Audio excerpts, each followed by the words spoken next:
Kota divisional chamber of commerce एवं industry की वार्षिक साधारण सभा का आयोजन गरिमामय वातावरण में संपन्न हुआ, जिसमें एक साथ 25 नए सदस्य शामिल हुए। वहीं अध्यक्ष राजेश गुप्ता ने सुल्तानपुर क्षेत्र को हाइड्रोपोनिक खेती व सोलर हब के रूप में विकसित करने का प्रस्ताव रखा। मुख्य अतिथि सौरभ जैन, वरिष्ठ मंडल वाणिज्य प्रबंधक, पश्चिम मध्य रेलवे ने माल ढुलाई पर विशेष छूट की घोषणा की।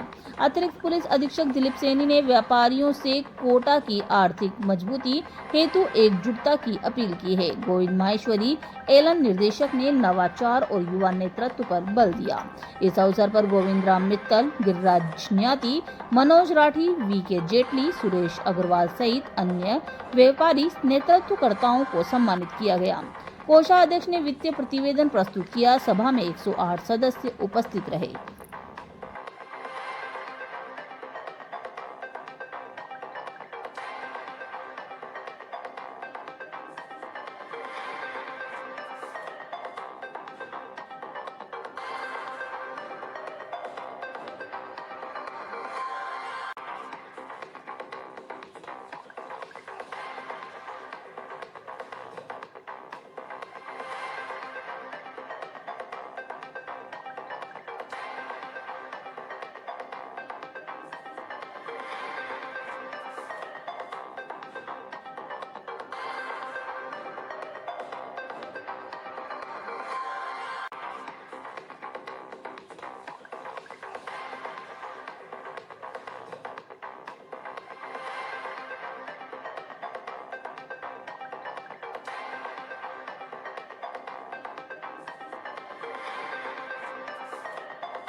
नहीं हूँ, फेस तो जानता हूँ क्योंकि अक्सर मिलते रहते हैं अलग अलग प्लेटफॉर्म पे।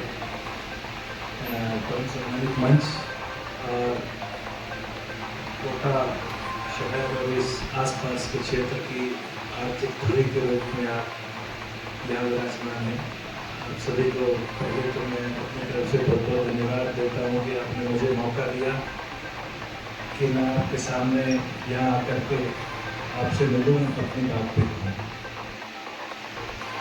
मेरा सबसे पहले तो ये कहना है कि देखिए 15 लाख की आबादी का ये शहर,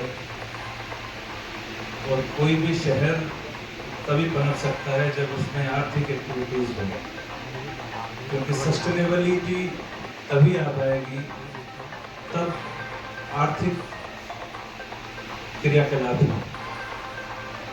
अदरवाइज बड़े शहर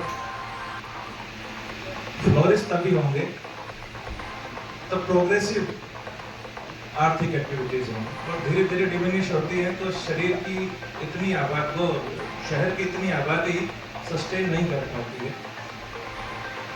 ये एक जीवंत शहर है।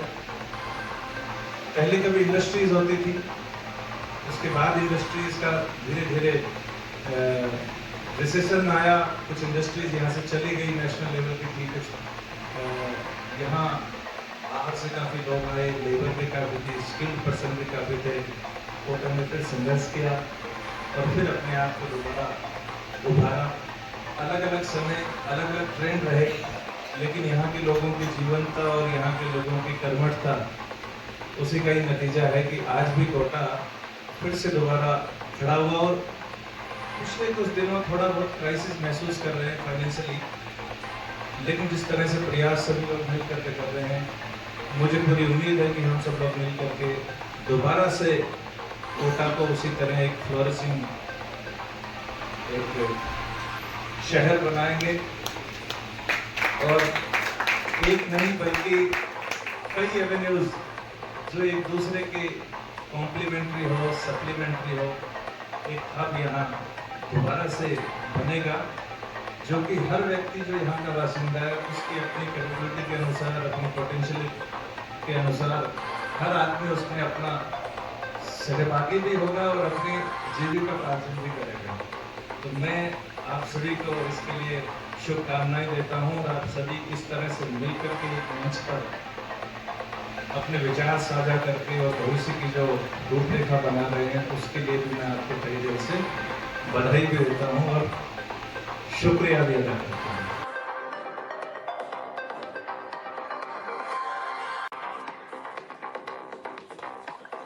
वार्षिक साधारण सभा है जो संवैधानिक निर्देशों के अनुसार की जाती है। इसमें हमने काफी समय से कई लोगों का आग्रह था कि वो चैम्बर ऑफ कॉमर्स की सदस्यता लेना चाहते हैं, तो उन सबका जोड़ा तो लगभग 27 लोगों ने कोटा स्थित divisional chamber of commerce and industry की मेंबरशिप ली है।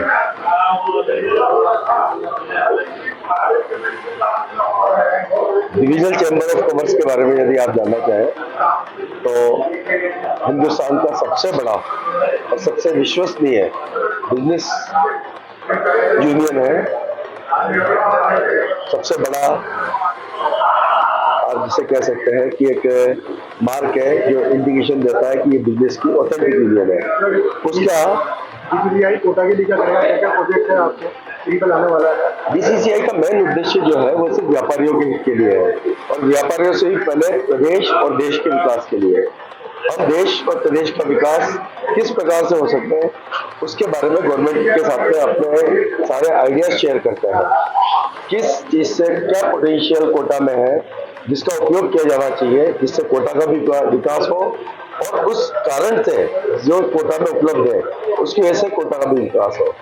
तो यही हमारा मुख्य उद्देश्य रहता है। सरकार, स्थानीय प्रशासन और देश की केंद्रीय मंत्रालय, उनके साथ में हमारा पूरा रचनात्मक तालमेल रहता है। आपका नाम बताइए। मेरा नाम राजेश गुप्ता है और मैं लगभग पिछले 2 टर्म से यहाँ पे प्रेसिडेंट हूँ। 2 साल हो जाएंगे मुझे।